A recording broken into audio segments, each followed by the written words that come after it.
नमस्कार, माझ्या कथेचे नाव आहे पश्चाताप पश्चाताप पश्चाताप। एक छोटंसं गाव होतं।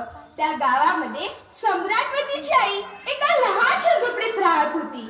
सम्राटची आई दूरच्या डोंगरावरती जाऊन लाकडाची मोळी, इतरांच्या शेतातील कामे, मोलमजुरी करून आपल्या पोटापाण्याचा प्रश्न सोडवत असे।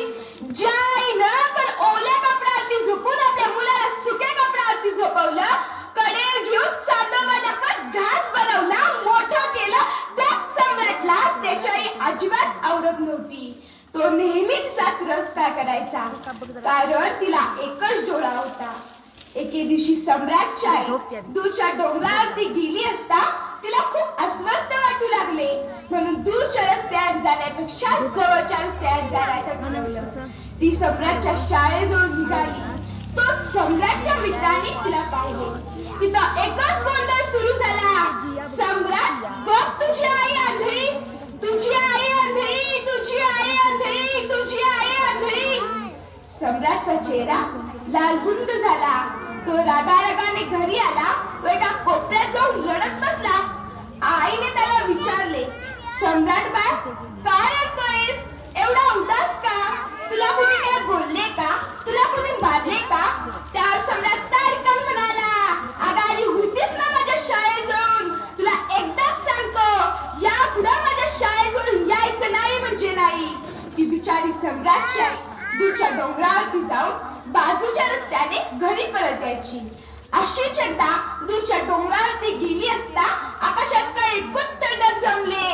हा हा म्हणता विजांचा कडकडाट सुरू झाला व मुसळधार पाऊस पडला। बघता बघता ओली शिंप झाली, म्हणून दूरच्या रस्त्याने जाण्यापेक्षा जवळच्या रस्त्याने जाण्याचं ठरवलं। सम्राटच्या शाळेवर एकदाच न आपल्या चेहऱ्याने पदराने झगडा, मग कुठून तरी सम्राटच्या मित्राने तिला पाहिले। तिथं एकच कल्लोळ सुरू झाला। सम्राट, बघ तुझी आई आंधळी, तुझी आई आंधळी, तुझी आई आंधळी, तुझी आई आंधळी। पुन्हा एकदा सम्राटचा चेहरा लालबुंद झाला। त्याचा राग अनार होत होता। जड अंतकरणाने माऊली घरी आली। सम्राट देखील घरी आला व म्हणाला, कशाला आली होतीस माझ्या शाळेजवळ? तुला सांगितलं होतं ना माझ्या शाळेजवळ यायचं नाही म्हणजे नाही। असे आम्ही सम्राटला हिच्या तारकनखानाखाली वाजवली व म्हणाला, अगं माझ्या शाळेजवळ येण्यापेक्षा कधी नदीत जाऊन उडी का दिली नाहीस? त्या माऊलीच्या काळजात सन्न झाली। ती म्हणाली, मी माझ्या मुलालाच नको आहे तर मी जगायचं रे कशाला? माऊली सकाळी लवकर उठली व सम्राटला हाक मारू लागली, सम्राट, सम्राट बाळ। पण सम्राट तिथं नव्हता।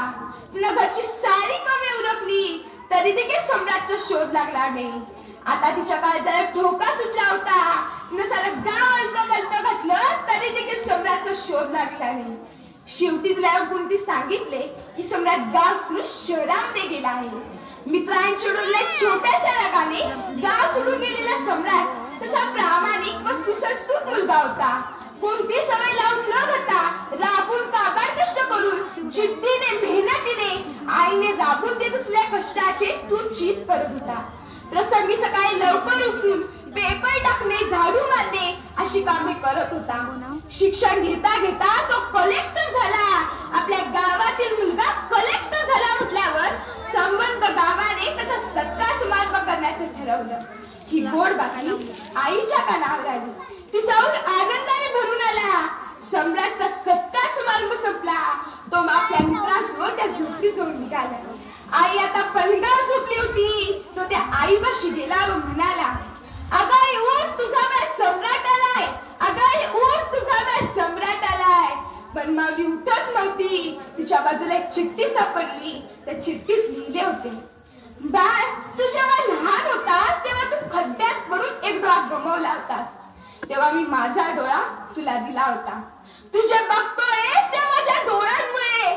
हे